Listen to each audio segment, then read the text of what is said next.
Bien, hermanos, y ahora nuestro invitado, el pastor Alfredo Smith. No hace falta presentarlo, ¿verdad? Lo dejamos con ustedes.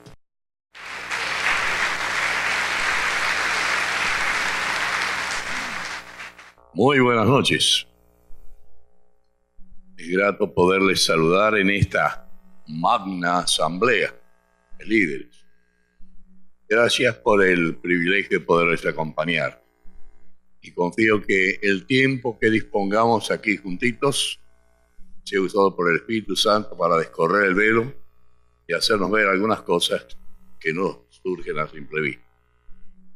Y nuestro hermano Rodolfo ha planteado, mejor dicho, nos ha compartido el trabajo de Darrell Miller, que exhorto estudien con cuidado, porque tiene que ver con la realidad práctica del involucramiento cristiano en la sociedad que nos toca vivir. Pero con la ayuda de Dios y sin dejar de lado lo que ya ha sido presentado, quisiera descorrer el velo a lo que está sucediendo detrás de bambalinas, dentro de lo que es una cosmovisión de Sagrada Escritura.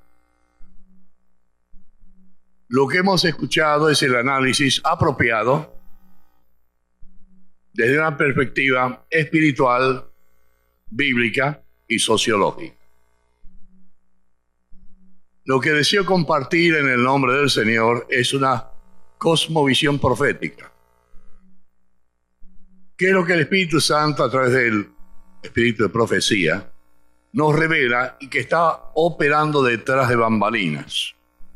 Para que sepamos el calibre de las batallas que tenemos que enfrentar y con quién nos las tenemos que ver.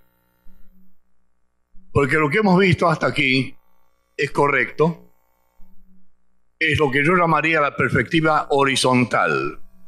Es buena.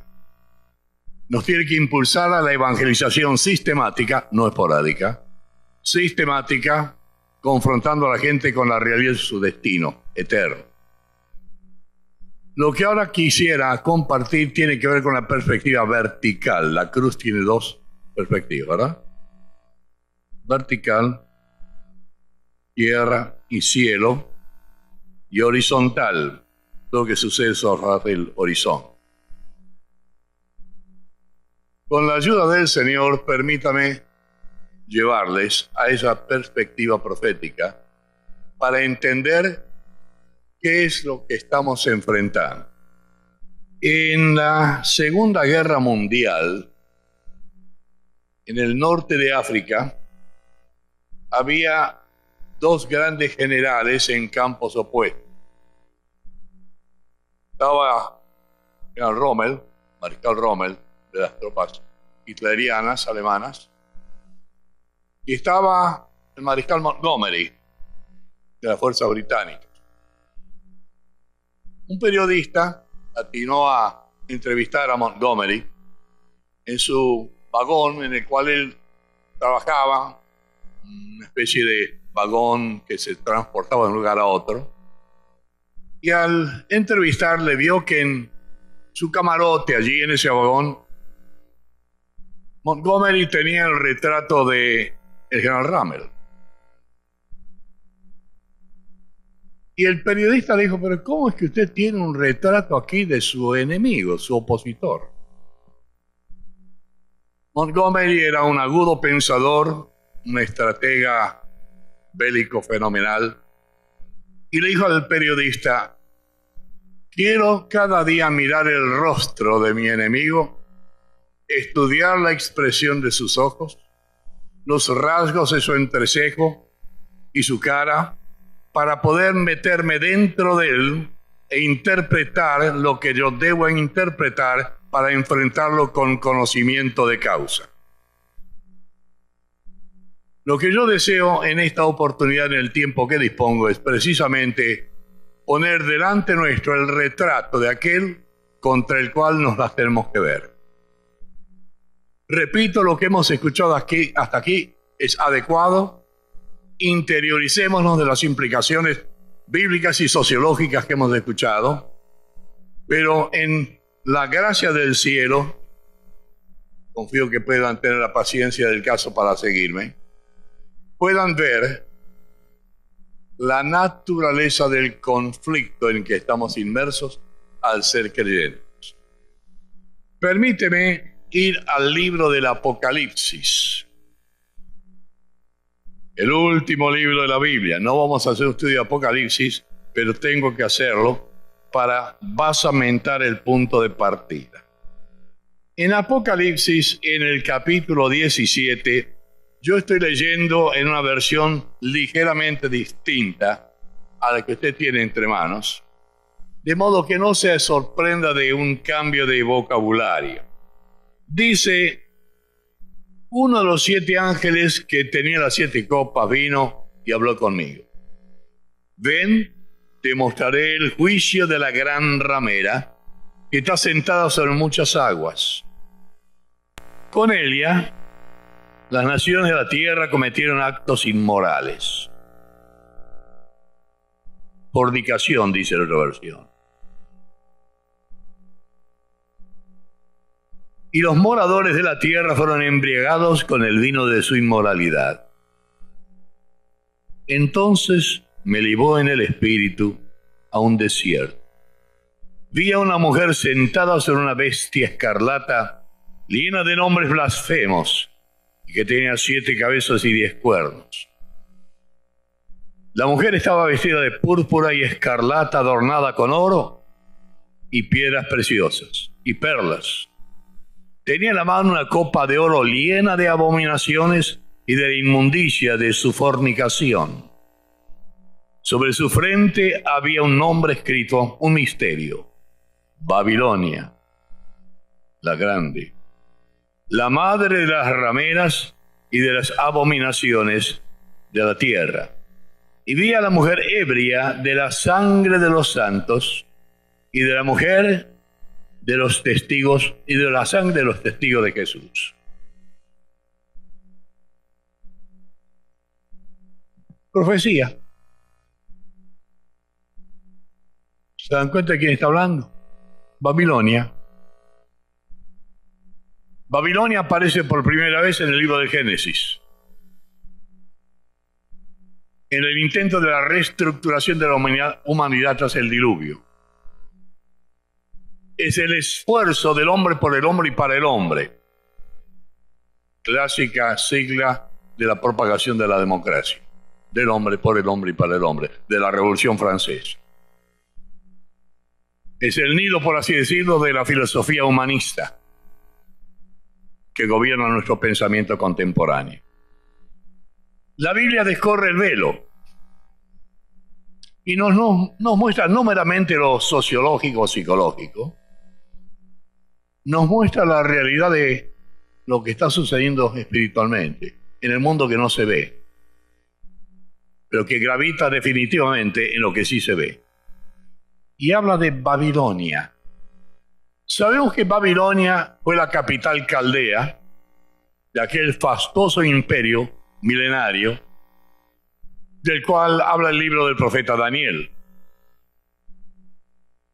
Famosos jardines colgantes de Babilonia. Nabucodonosor pagado de sí mismo. ¿No es esta la grande Babilonia que he construido para la exaltación de mi poder y el agrandamiento de mi nombre? Pero sus palabras antes de convertirse en bestia. Así se nos dice en el libro de Daniel capítulo 4. Daniel ha sido, por así decirlo, la encarnación de un movimiento mundial satánico, muy bien encubierto, del hombre, por el hombre y para el hombre. Pero detrás de bambalinas es un sistema inmoral, fornicario, ajeno a Dios y corrompido. Apocalipsis 17 revela la faceta espiritual de esta entidad que está personificada como una mujer cabalgando sobre una bestia. La bestia encarna los distintos gobiernos políticos que han cursado el curso de la historia, valga la redundancia. Y la mujer está encarnando la fuerza espiritual que mancomunadamente con la política está ejerciendo dominio sobre la gente. Como una prostituta y una mujer ramera seduce a las naciones. Y el vocabulario profético es crudo. Inmoralidad, dice esta versión. Fornicación, dice la versión corriente. Se está hablando de una fuerza detrás de bambalinas que corre a lo largo de los milenios. Históricamente hablando, Abraham salió de Ur de los Caldeos, en la Mesopotamia, precisamente donde más tarde se habría de edificar la fastuosa Babilonia. Sintomáticamente, Dios le va a decir a Abraham: sal de tu tierra y de tu parentela, que está corrompida. Voy a hacer de ti una raza nueva y distinta. Sal de tu tierra y tu parentela a la tierra que yo te mostraré, y haré de ti una nación grande y portentosa. En ti serán benditas todas las naciones de la tierra, porque en Babilonia serán malditas. Así de simple. El sistema babilónico va a cobrar fuerzas ya alrededor del 605 a.C., cuando, sometiendo a los asirios, destruyendo a la fuerza egipcia, dominan el arco del Medio Oriente. Y Babilonia comienza a señorear con crueldad y con fuerza inaudita. Va a caer víctima de la invasión de los persas. Los persas van a ceder terreno luego a los macedonios. Los macedonios van a caer a manos de los romanos. Pero es curioso porque Babilonia como ciudad nunca va a ser totalmente destruida. Hasta el día de hoy, a 60 kilómetros al norte de Bagdad, hay lo que se llaman las ruinas de la antigua Babilonia. Saddam Hussein, que murió, intentó reconstruir la puerta de Istar. Quería restaurar la gloria de la antigua Babilonia. No le fue dado el poder hacerlo, porque todavía no había llegado el tiempo. Pero Babilonia, como figura política, geográfica, histórica, va a volver a subir a la palestra. Perdón. Tengo que darme a la bebida de tanto en tanto.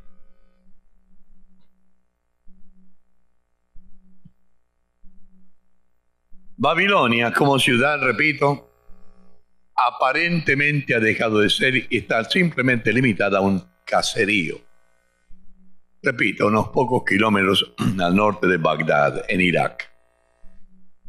Sin embargo, la Biblia dice, esa ciudad encarna un movimiento milenario.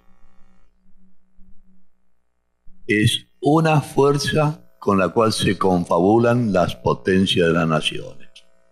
El capítulo 18, quizá permítame leer solamente el versículo 11 del 18, habla de la otra faceta de Babilonia, porque el 17 es la faceta espiritual, fornicaria, adulterina, religiosa, esotérica, magos, hechiceros, adivinos, horóscopos, cuantas cosas más quieran poner. Pero en el 18 dice: los mercaderes de la tierra lloran y se lamentan por Elia, porque ya nadie compra sus mercaderías.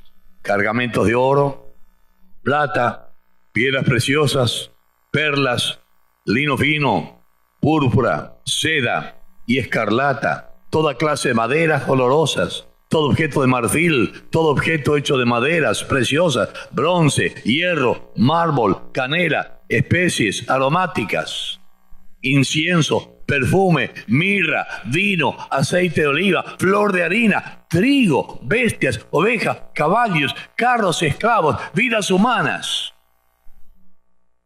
Todo eso está en control de Babilonia. ¿Te escapa algo? Si usted analiza con cuidado esa lista, va a ver que absolutamente nada escapa del control de esta entidad llamada Babilonia. Este es descorrer el velo para mirar detrás de bambalinas y entender los poderes espirituales con los cuales tenemos que lidiar. El poder espiritual diabólico se encarna en Babilonia. Es una mujer corrompida cabalgando sobre una bestia. No entro en los detalles simbólicos del Apocalipsis que no me corresponde hacer aquí.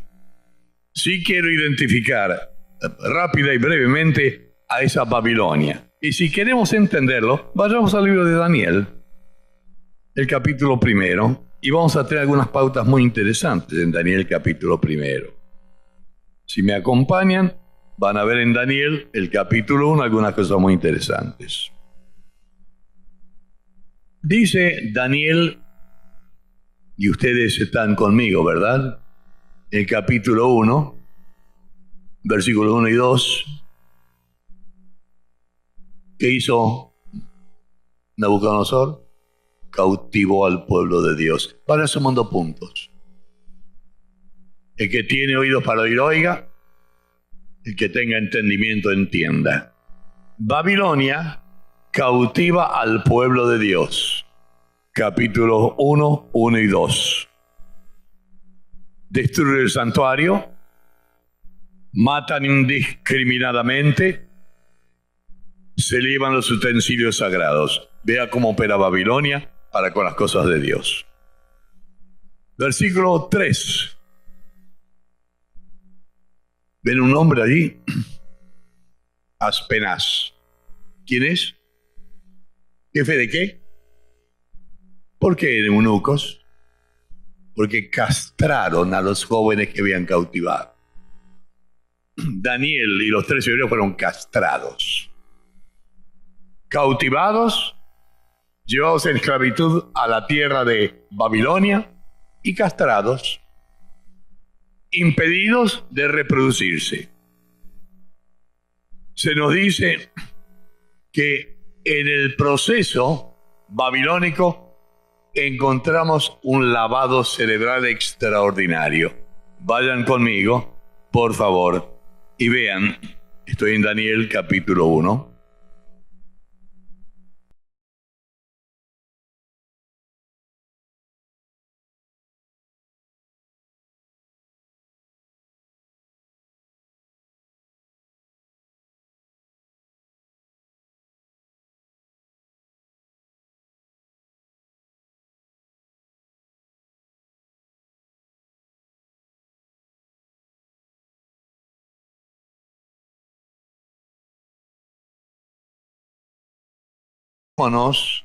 En nuestro contexto, pensando de nuestra confrontación con el mundo que nos rodea.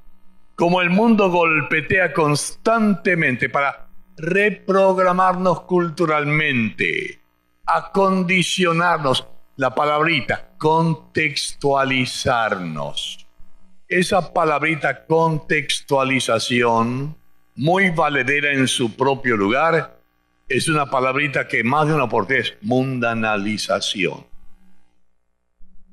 No estamos en contra de una adecuación cultural correcta, pero la mundanalización se esconde detrás de una culturización. Ahora, Babilonia se va a prestar, y yo solo cito para que ustedes lo cotejen en sus Biblias, para que ustedes se den cuenta de se está reprogramando a los jóvenes culturalmente en todas las ciencias y las artes de Babilonia. En el versículo 5 y luego el 8, véalo, en el 1, 5 y 8, empezamos a ver una alteración en cuanto a sus conceptos de lo puro y lo impuro, tocante particularmente en cuanto a la comida. Los judíos tenían muy clara la noción de lo que era puro e impuro, aún en las comidas. Babilonia va a ser tabla rasa con eso. Y entonces le van a ofrecer las comidas opíparas extraordinarias de la casa del rey, del emperador. Le dice el Daniel capítulo 8 que Daniel se propuso en su corazón no contaminarse con la comida del rey. Vean el proceso, porque este proceso está siempre vigente. Es con esto que tenemos que vernos. Dice el proceso que no solamente se les va a reclamar, sino que se les va a cambiar la identidad. Estoy ahora avanzando y les va a dar una identidad muy bonita de paso. Y ustedes miran con cuidado el eunuco, el jefe de los eunucos, a Daniel le va a cambiar el nombre. Le va a poner el nombre de Belsasar. A Misael lo va a llamar Mesac. A Ananías, Sadrach. A Azarías, Abednego. ¿Saben lo que significan estos nombres? Daniel, Dios es mi juez, nombre hebreo. Daniel. Belsasar, príncipe del Dios Bel. Qué lindo título. Qué sutileza, ¿eh? Qué halagador para que a Daniel se le llame príncipe del Dios Bel de Babilonia. Ananías, que significa amado de Dios, se le va a llamar Sadrach, iluminado por el sol. Vaya título. Ve el reemplazo sutil, la engañifa que hay aquí, la sutileza de la seducción. A Misael, que significa ¿quién como el Señor? Le cambia a Mesac, ¿quién como Venus? Diosa pagana. Azarías, en hebreo, el Señor es mi ayudador. Le cambia a Abednego, siervo del Dios negro. Todos nombres interesantes, halagadores, que daban cierta prestancia a estos jóvenes que ya habían sido cautivados y castrados y se los estaba entrenando en la cultura caldea para que sirviesen a los elementos de Babilonia. Este proceso está vigente hoy, en 2013, en nuestros países. Babilonia tiene un proceso de desgaste, de lavado cerebral, de impedir la reproducción del creyente, de volverlo estéril y de simplemente reducirlo a un guiñapo para usarlo como Babilonia quiere usarlo. Modus operandi de Babilonia. Sus principios son principios antidios totalmente. Si ustedes van justamente al capítulo 18, 1 al 3 de Apocalipsis, van a ver que es un régimen antidios total. Y solo estoy dando citas porque no quiero demorarme mucho. Y les estoy dando las citas para que ustedes las anoten y lo vean con cuidado. Es un sistema antidios. En Babilonia surge la sociología atea. El estudio de los fenómenos de la sociedad sin Dios. Surge la psicología secular, el estudio del comportamiento humano sin Dios. Surge la filosofía materialista y o esotérica. Babilonia es la cuna de los horóscopos, el estudio de los astros y todo lo que tiene que ver con el sistema planetario y su supuesta influencia en la conducta humana. Altera los valores de familia por individualismos. En Babilonia lo que contaba era el servicio al imperio. Lo demás no interesaba. En nuestro sistema lo que cuenta es la realización personal. Tengo el derecho a ser feliz. Pero interesante, ¿verdad? Seguimos. Babilonia no respeta la solemnidad de la vida. La crueldad babilónica era proverbial. Juntamente con la Asiria, eran bárbaros. Bárbaros. Podría entrar en algunas ilustraciones que pondrían en vivo la crueldad, tanto de los asirios, los fenicios del norte, de los caldeos, como los caldeos al sur. He intentado entrar en alguna de estas ilustraciones. Dice que cuando Babilonia iba a caer, trataron de defenderse, enviando a un descabellado, le arrancaron la cabeza, el cuero cabelludo, como un escapista de Babilonia para enfrentar a los invasores y persuadirles que la situación estaba inexpugnable. En fin, son cosas por el estilo. La brutalidad era tremenda. Asurbanipal se paseaba frente a los árboles de su jardín y se solazaba viendo en las ramas de sus árboles las cabezas cortadas de los reyes que había conquistado. Esa era la naturaleza de este famoso imperio babilónico. De allí surge el irrespeto a la vida. Hoy en nuestras ciudades es difícil caminar sin mirar quién nos está siguiendo. La violencia y la criminalidad sin sentido es el pan nuestro de cada día. Total ausencia del respeto a la solemnidad de la vida. Legalización del aborto. Ya un montón de países entran en la fila de la legalización del aborto. Todo esto viene de la antigua Babilonia.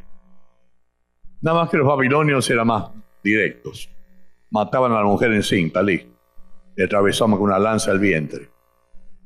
Es la forma más rápida y directa de terminar con un proceso de esta naturaleza. Y para Babilonia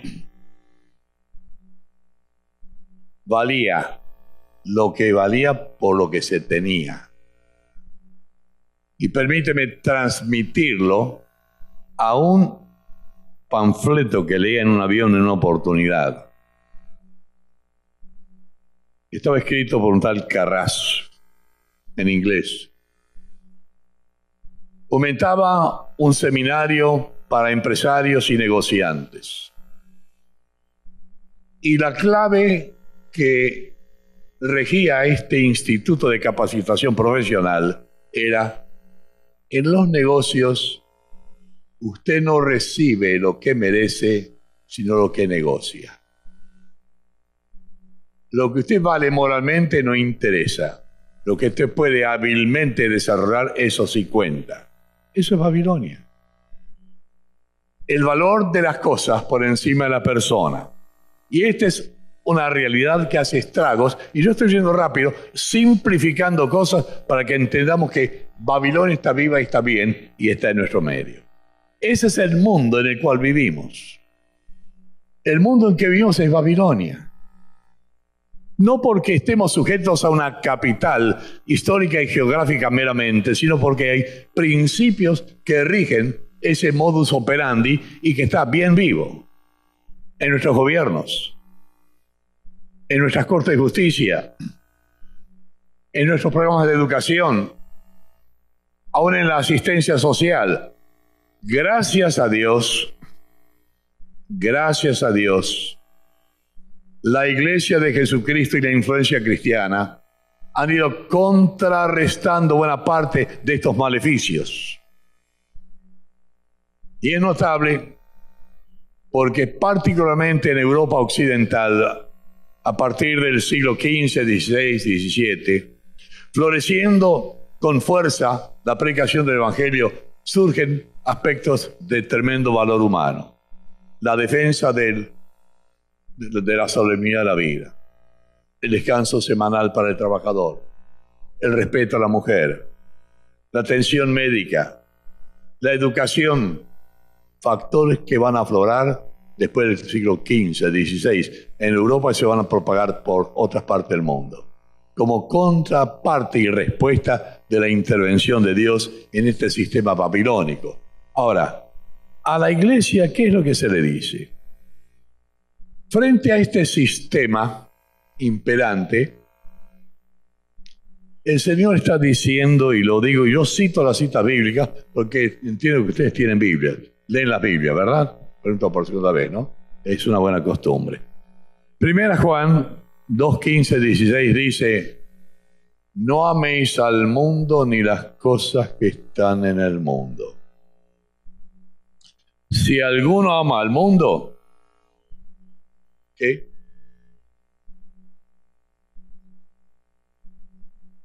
El amor del Padre no está en él. Porque todas las cosas que están en el mundo, ¿qué son? Deseos de la carne, sensualidad. Hoy día la pornografía corre con alas veloces. Y nuestra pobre muchachada está bombardeada con toda la basura, la pornografía en el internet y en la televisión. Deseo de los ojos, carne. Deseo de los ojos. Codicias, ambiciones enfermizas, Querer tener, poseer, adquirir. Y todo el mundo corre enloquecida en pro del posesionamiento. ¿Y qué más dice? Y la soberbia de la vida. Este pecado es luciferino. El orgullo. El endiosamiento del yo. El ego. El endiosamiento, y aquí vamos despacito de vuelta, de una raza que, pudiendo haber comido del árbol de la vida en el huerto del Edén, comió del árbol del conocimiento. Declaró su independencia de Dios en abierta desobediencia. Endiosó su intelecto, su sapiencia, el sofía y la gnosis de los griegos, dejando de lado la vida que Dios le ofrecía. Y hoy por hoy se endiosa todo lo que tiene que ver con el pensamiento humano. Se puede reducir aquello de yo sé, yo he aprendido, yo he estudiado, yo. A mí no me van a vender el jirón de la Unión, yo ya lo compré. Yo. Soberbia es el pecado luciferino. Es el pecado tras el cual Lucifer se transformó en Satanás. Y Juan dice, tengan cuidado con el mundo, porque el mundo está saturado de... Esto viene de Babilonia, milenios atrás. Un sistema antidios que se reprodujo de espaldas a Dios, con la proverbial torre de Babel que pretendía llegar con su cúspide al cielo, haciéndose un nombre para los hombres. El endiosamiento del hombre por el hombre y para el hombre. El Señor a la iglesia dice, no amar. En Santiago 4, 1 al 4, Santiago va a decir, no se hagan amigos del mundo. Si Juan dice no lo amen, cuiden sus afectos para que no queden enzarzados como en una telaraña. Santiago va a decir, no tracen amistad con el mundo. ¿Qué quiere decir eso? ¿Que me tengo que volver una anacoreta? ¿Poner cara de perro con todo el mundo que me rodea? ¿Y si alguien se acerca a ladrarles? No. Está hablando de la cautela en las relaciones que yo puedo establecer con el mundo, con el cual sí me tengo que relacionar. La amistad, el afecto y la intimidad están descartadas. Y Santiago va a decir en el versículo 4, o almas adúlteras, qué palabra, ¿no? ¿No sabéis que la amistad del mundo es enemistad con Dios? No podemos amar a Dios y amar al mundo, son incompatibles. Porque el mundo es un sistema antidios, es el sistema Babilonia. Esto es lo que se nos revela en lo que es, permítame la palabra que ha usado nuestro hermano León, la cosmovisión bíblica. Estamos batallando contra una fuerza milenaria, perfectamente disimulada, disfrazada, pero que no ha cambiado un ápice de los tiempos históricos. Por cierto, 2 Corintios 6, 14 al 18 va a decir, salid del medio de ellos, pueblo mío, no toquéis lo inmundo y yo os recibiré. En otras palabras, no se contaminen con la contaminación del mundo. Y esto nos debe tocar muy de cerca. Permítame ser frontal. Nuestros negocios se manejan de acuerdo a pautas mundanas o de acuerdo a pautas de verdad, que aunque me cueste perder, sigo manteniendo la verdad. ¿Cómo me va con los impuestos?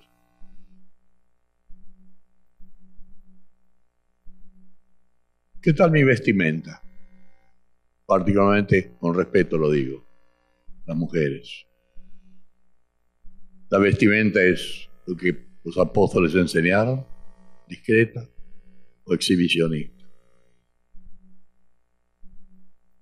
Salid del medio de ella, dice el Señor. No toquéis lo inmundo, no toquéis lo inmundo, y yo os recibiré. Y os seré por Dios, y vosotros me seréis por pueblo, dice el Señor. Es lo que encontramos en 2 Corintios 6. Ahora, si dejamos el planteamiento aquí, ¿qué tenemos? ¿Una vida de monjes? ¿Monasticismo? No, de ninguna manera. Nos va a decir el apóstol Pablo con toda claridad en Romanos 13, 1 al 8, doy las citas. Sométase toda persona a toda autoridad, porque no hay autoridad sino las que vienen de Dios. Y las que existen por Dios han sido establecidas. Y ahí vienen las imposiciones de respetar al Estado. Luchar contra la anomía. ¿Qué es la anomía? Alguien diría, el esposo de anomío. No, la anomía es la ausencia de ley. Es lo que tenemos en la calle cuando conducimos vehículos. Porque el semáforo es un símbolo de que hay una esquina. Si usted conduce un carro, sabe de lo que estoy hablando. Anomía. ¿Me permiten un gráfico, un escape? Aquí, a Lima la ubican con Manila, en Filipinas, y con Nueva Delhi, en la India, como los 3 lugares más peligrosos para manejar en la faz de la Tierra. O sea que nos estamos postulando por una olimpiada. Si usted maneja en Lima, Rodolfo, van a tener la olimpiada prontito. Anomía. El Señor está diciendo, tenemos que respetar las leyes. Y si hay un pasaje que a mí me ha pegado de frente, es Jeremías 29, versículos 4 al 7. Qué tremendo que es Jeremías 24, 9 al 7. Este sí, quiero leerlo. Jeremías, déjeme ver, estoy en Jeremías 29, 4 al 7. Qué cosa interesante que el profeta le dice al pueblo de Israel. Jeremías, tengo que volver a mirar, estoy medio chicato, 29, 4 al 7.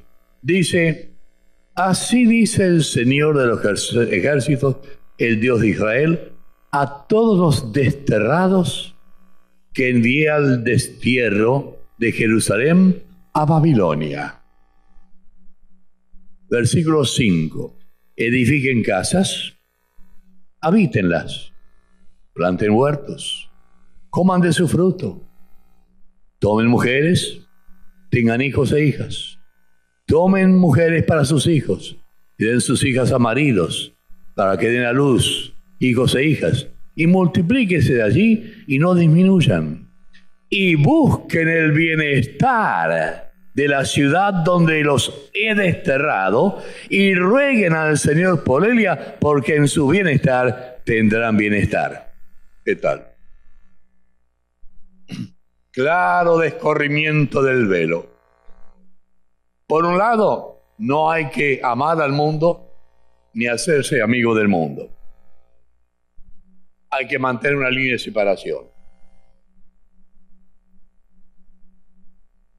Por otro lado, tenemos que aprender a convivir con el mundo y, como va a decir el Nuevo Testamento, orando por los que están en eminencia, cuando Pablo escribe a Timoteo, ¿verdad? Orar por aquellos que están en autoridad. Procurar la paz de Babilonia, porque en su paz nosotros tenemos paz. O sea que tenemos que conocer el tipo de batalla espiritual que estamos librando y entender que tenemos que luchar por preservar el status quo, donde hay orden, decencia, rectitud, honorabilidad y principios de ley. No podemos encogernos de hombros, cantar un boinito y olvidarnos de cómo va el mundo. No, tenemos que empezar a entender. Este pasaje de Jeremías, profético, es revelador. No se nos exonera de una responsabilidad frente al problema de la sociedad y el mundo en que nos toca vivir. Me encantó esa última parte del versículo 7. Busquen el bienestar de la ciudad donde los he desterrado y rueguen, oren al Señor por ella, porque en su bienestar tendrán bienestar. Qué bueno cuando aprendemos a orar por los gobernantes, a despecho si es del partido político que nos gusta o no, si nos gusta la cara o no nos gusta la cara. Orar por los que están en eminencia, para que los poderes del cielo puedan contrarrestar los poderes de Babilonia. Porque nuestra lucha no es contra carne y sangre. Efesios 6:12. Según huestes espirituales de maldad. Y la cosmovisión bíblica es: alcen los ojos y vean lo que no se ve, entiendan lo que no se entiende y comiencen a marchar por fe, viendo al invisible. Y es aquí donde yo quiero redondear lo que creo que es urgente señalar. Los profetas, por ejemplo Ezequiel 37, describe un vasto campo de huesos secos, secos en gran manera. Y allí le va a preguntar el Señor al profeta: hijo de hombre, ¿vivirán estos huesos? Ezequiel, hombre de Dios, mire, tú lo sabes. Normalmente esto no funciona, pero tú lo sabes. Y la voz del Señor dice: hijo de hombre, profetiza esos huesos secos. ¿Cómo? ¿Profetizarle a huesos secos? Yo no estudié eso en el seminario. Van a decir que estoy loco. ¿Quién va a hablarle a huesos secos dispersos a la faz de la tierra? Cosa de locura. A Dios le agradó salvar por medio de la locura de la predicación. Y el profeta obedece. Y tan pronto la palabra procede de sus labios, sucede algo fenomenal, que escapa a todo principio psicológico y sociológico. La acción sobrenatural del Espíritu acompaña un temblor de tierra, un ronroneo, y los huesos comienzan a empalmar unos con otros, y los huesos se cubren tejido y carne, y se convierten en cuerpos muertos, pero cuerpos al fin. Y ahora el Señor le va a decir a Ezequiel: ahora habla al Espíritu. La primera parte está cumplida. Viene la segunda. Habla al Espíritu, sopla sobre estos muertos para que vivan. Y el profeta que obedeció la primera voz, obedece la segunda. Y cuando viene el viento del cielo, esos que habían sido huesos secos y se convirtieron solamente en cadáveres, ahora se convierten en un ejército grande y viviente, poniendo de relieve lo que Dios está haciendo en nuestro mundo por el poder de su Espíritu. No por el poder de la carne, no por vías de las buenas intenciones ni los arranques del entusiasmo natural. En el Nuevo Testamento, la iglesia surge cuando soplan los vientos del Pentecostés. Jesús ensambló, por ponerlo de alguna manera, a los discípulos en un cuerpo. Caracteres distintos, disímiles, imposibles de congeniar, pero que el Señor los amalgamó a pesar de sus diferencias. Fue, por así decirlo, amalgamar esos huesos dispersos. Y una vez que se formó el cuerpo apostólico, los conduce al aposento alto. Se les manifiesta resucitado entre los muertos. Fenomenal, ¿verdad? Y le dice: ahora esperen que soplen los vientos del cielo. Y en Pentecostés soplan los vientos del cielo. Y aparece el Espíritu Santo como llama de fuego sobre los hombres. Y están llenos de la presencia de Dios. Y comienza el Pentecostés a fructificar. Y ese fructificar del Pentecostés, después de 3 siglos, no fue en 24 horas, después de 3 siglos va a sacudir al Imperio Romano. Porque como bien se ha presentado con anterioridad, los pensamientos y las ideas comenzaron a ser cambiadas por la presencia de la palabra de Dios. Es un proceso. Es un proceso. Bien decía don Ken Opperman, ya fallecido, pobreza y riqueza están entre las dos orejas. ¿Qué quiere decir? Está dentro del hombre. Yo he pensado muchas veces en eso que decía don Ken. He estado en Japón 2 o 3 veces. Me ha llamado la atención la disciplina del pueblo japonés. Es un pueblo tremendo, ¿eh? El sí es sí. Y no se equivoque, ¿eh? Y el no es no. Las 4 de la tarde son las 4 de la tarde, no venga a 4 y 1 minuto. El derecho ajeno es derecho ajeno. Y respételo. Y si hay una hecatombe y Japón está sacudido por terremotos cada 20 minutos, hay una tremenda solidaridad que asombra. Nadie entra a un supermercado para llevarse alguna cosa en forma primitiva. Hay un respeto total. Y no son cristianos, pero han abrazado principios cristianos sin saberlo. Y nosotros que nos llamamos cristianos, ¿qué tal? ¿Cómo nos va? Otro país interesante es Noruega. Un país que no pasa de 3 millones de habitantes. Entiendo que tiene el ingreso per cápita más alto del mundo. Son tremendamente respetuosos de lo que es ajeno y tremendamente cumplidores con sus obligaciones. Leí en el internet un caso aleccionador.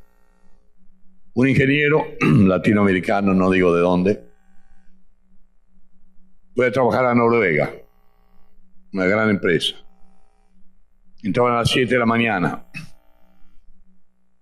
Él llegó con quien le transportaba circunstancialmente a la planta industrial y vio que el hombre se aparcaba como a 200 metros de la puerta principal de entrada y no había ningún carro en el parqueo. Y el ingeniero latinoamericano le preguntó al noruego, dime, ¿por qué estás aparcando acá? Hay 200 metros de la puerta de entrada. ¿Por qué no te parqueas frente a la puerta? No, dijo. Hay otros que van a llegar un poquito más tarde que yo y van a necesitar estar más cerca de la puerta. Igualito que nosotros.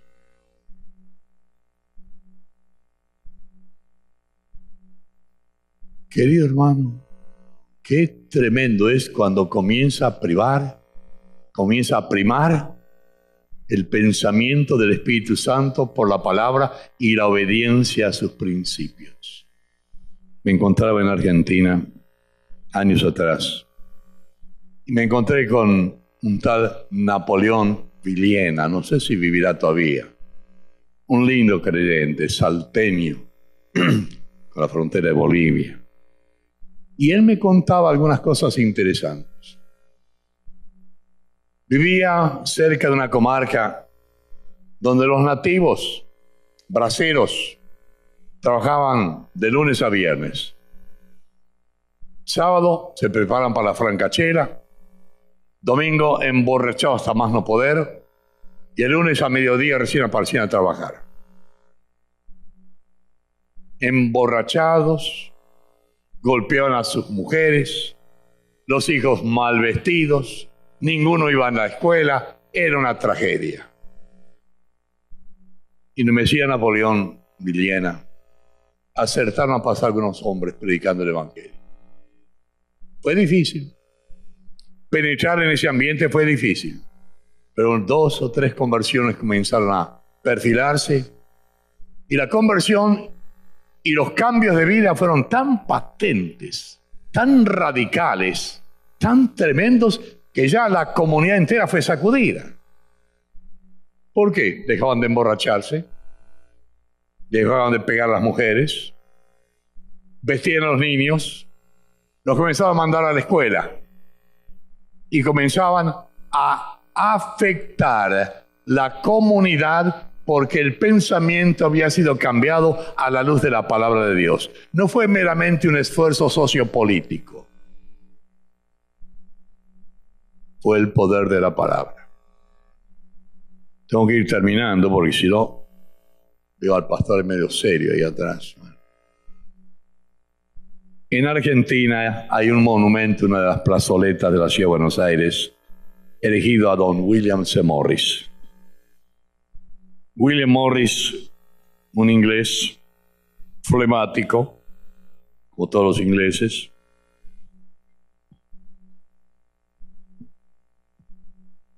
tenía un corazón por los niños de las periferias. Si mal no recuerdo, él era un ingeniero. Había ido justamente en el cumplimiento de su profesión. Pero en su corazón ardía la necesidad de esos niños de periferia. Y comenzó a buscarlos. Los congregaba a veces en un galpón, algún almacén improvisado. Con sus recursos les daba algo de comer, les hablaba del Evangelio de Jesucristo. La cosa comenzó a cundir de tal manera, y el efecto en esos niños fue notado por terceros, de modo que, especialmente la comunidad inglesa, comenzó a solventarlo y a darle algunos recursos. Allí se fundaron las famosas escuelas lancasterianas. Ese fue el nombre que le dio a esas escuelas don William C. Morris, para nutrir, alimentar y educar a esos niños desvalidos. Haciendo la historia corta. Como producto de ese trabajo, uno de los niños, Federico de Monjardín, arrebatado de los bajofondos, rescatado por el corazón de un hombre de Dios, de William C. Morris, llegó a ser el presidente de la Suprema Corte de Justicia en Argentina. ¿Qué tal? ¿Hay efecto en la palabra de Dios que es viva y eficaz y más penetrante que toda espada de dos filos? Si queremos realmente llegar a nuestra comunidad, tendremos que entender que la soberanía de Dios y el discernimiento del Espíritu Santo es el que va a hacer la obra. Lima al encuentro con Dios, que lo vino a hacer a inicio del 70, surge no porque habíamos algunos sabiondos. Habíamos gente temerosa y dependiente de Dios, que sabíamos decir, Señor, no sabemos. Cuando se reunía esa junta chica, había una pizarra, una pared, tenemos 7 u 8 o más, y siempre escribíamos una palabrita en la pizarra. La palabra flexibilidad. Estar siempre sensibles a las directivas que podíamos percibir que venían de Dios, sin armar estructuras ni organizaciones que pusiesen un chaleco de fuerza a la libertad del Espíritu Santo. Y hoy día estamos enfrentando un problema muy serio. Hemos crecido. Y estamos creciendo. Es un problema serio, ¿eh? Porque donde hay gente hay problemas. Cuanto más gente, más problemas. Y ya logramos tener estructuras y organizaciones y cuerpos de distinto tipo, pastorales, administrativos y cuanta cosa más.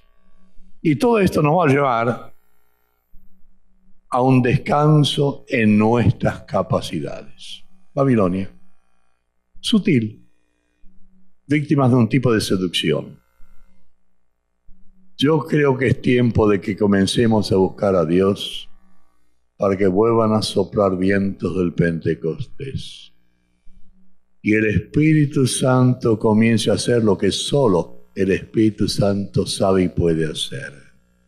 Que la virtud de lo alto levante a hombres y mujeres sencillos, a veces casi analfabetos, pero llenos del fuego de Dios. Dwight Moody, zapatero, allí en Estados Unidos, zapatero remendón, fue usado por Dios para la salvación de muchísima gente. No despreciamos la capacitación ni la preparación académica de vida, de ninguna manera. Permítame terminar quizá con una ilustración. Me encontraba en Chile, en Punta de Tralca, juntamente con otro compatriota argentino. Estamos en Chile. Por favor, entiendan, argentinos en Chile. A buen entendedor, pocas palabras bastan. Y mi antecesor tuvo la desafortunada expresión de decir: hemos llegado al momento en que nadie debe ocupar un púlpito en nuestras iglesias si no tiene un título universitario. En Chile, como en el Perú, como en Argentina, como en Venezuela, como en Colombia, en todas partes, el 80% de nuestras congregaciones está siendo pastoreada por gente de educación media, a veces. Y especialmente en provincias, ni con educación media. Esta afirmación de mi querido compatriota, que es un doctor de paso, causó escozor. Y los chilenitos se me pusieron bravos. ¿Y este qué se cree? Cuando me tocó a mí ocupar el púlpito, medio fui agachadito porque temía que me tirarían piedras. Era el segundo argentino. Digo: Señor, ayúdame. Dame gracia para calmar las aguas tempestuosas. Y dije lo que digo ahora para terminar. Cuando el Señor Jesucristo escogió a sus discípulos y cogió a 12 rústicos pescadores, mejor dicho 11. El más culto era Judas, el más preparado. En 3 años y medio pudo lanzarlos a la tarea, llenándolos del Espíritu Santo y revolviendo todo el ambiente y trastornando al mundo con la palabra viva de Dios. Poquito más tarde, tiene que llamar a Saulo de Tarso. Saulo de Tarso era un hombre culto. Hablaba algunos idiomas, estaba familiarizado con la literatura antigua, había sido disciplinado en las escuelas farisaicas de Hillel, suma disciplina. Era un hombre de sangre caliente y con firme resolución. Tenía todas las cualidades para ser un tremendo apóstol, a diferencia de los pescadores. Pero es curioso, nos dicen los que entendidos que elaboran el cronograma de la vida de Pablo, que hay alrededor de 9 años que no se lo puede ubicar, dándonos a entender que Pablo tuvo que estar probablemente en capilla 9 años para poder ser un apóstol de Jesucristo. Sabía demasiado. Su cabecita estaba demasiado llena de la información que obstruía la fluidez y la acción del Espíritu Santo. Con eso no terminé la predicación en Chile y menos mal aplaudieron. ¿Por qué digo esto?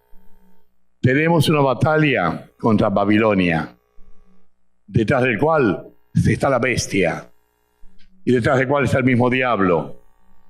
Y la única forma de alterar y cambiar el curso de la historia es una sana, efectiva y poderosa predicación de la palabra e identificándonos con la realidad del mundo que nos rodea. Dice Jeremías, ¿verdad? Busquen la paz de Babilonia, oren por Babilonia, construyan casas, tengan familias, vivan la vida, no se vuelvan anacoretas, no sean monjes y ermitaños, no estén simplemente cerrados en 4 paredes, lleven el evangelio. No sean del mundo, no amen al mundo, no sean amigos del mundo, pero vayan al mundo. Ir por todo el mundo y predicar el evangelio a toda criatura. El que creyere y fuere salvo serás. Y creyere y fuere bautizado será salvo. Amén. Quiera Dios ayudarnos a captar esta dimensión y que el Espíritu Santo nos entienda, nos lleve para doblar rodillas y pedir del cielo un derramamiento fresco del Espíritu Santo. Y cuando eso sucede, no va a haber necesidad de decir muchas cosas. Cuando una iglesia está llena del Espíritu Santo, no hacen falta muchos sermones. La iglesia exuda la fragancia de la presencia de Dios. Y Pablo dice que somos fragancia de Dios. Y tú y yo, cuando nos ponemos un perfume, una colonia, no nos ponemos un cartelito, le puse fragancia. ¿Por qué? Porque exhala naturalmente y no hay que decir nada. Permíteme ser un poquito brusco. También está la inversa, ¿eh? Hay que usar desodorante. Entonces, que Dios nos ayude a hacer fragancia de Dios en este mundo que nos rodea. Amén. Dios nos bendiga y nos guarde. Amén. Hemos sido desafiados hoy día, ¿verdad, hermanos? Pero Dios ama los pequeños principios. Y esperamos que estas reuniones sean así, que sean un tiempo para hacer una pausa en nuestro trabajo gozoso para el Señor, pero también en esa pausa la reflexión nos siga animando a mirar adelante. Recuerden que la tarea completa es triple. Hay que seguir anunciando a Cristo, ¿verdad? En segundo lugar, hay que buscar la renovación de las mentes. Esto es vital si queremos realmente dejar una huella en nuestra generación. Y en tercer lugar, tenemos que discipular a las naciones. Estábamos en la conferencia de Panamá y Darrow dijo esto. Yo estaba dando una conferencia de Discipulando a las Naciones y pregunté, Madonna fue a Japón a cantar. ¿Qué fue a hacer Madonna al Japón? Y los oyentes comenzaron a responder. Fue a ganar dinero, fue a mantener su fama, fue a reinventarse, etcétera, etcétera. Cuando se agotaron todas las respuestas, él dijo, no, Madonna fue a discipular al Japón. ¿Captas esto, hermano?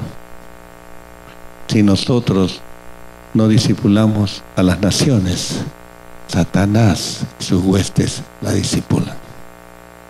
Por eso tu mente tiene que abrirse, ir despojando esa mente pagana que todavía nos acompaña, que le hemos heredado de nuestra cultura, de nuestros padres, de nuestra educación. Tenemos que irla reemplazando por los valores del reino. Entonces recuerda, predicar el Evangelio, renovar la mente y discipular las naciones. Amén. Entonces, que el Señor nos siga bendiciendo. Vamos a terminar con júbilo, hermanos, alabando a nuestro Dios que está aquí.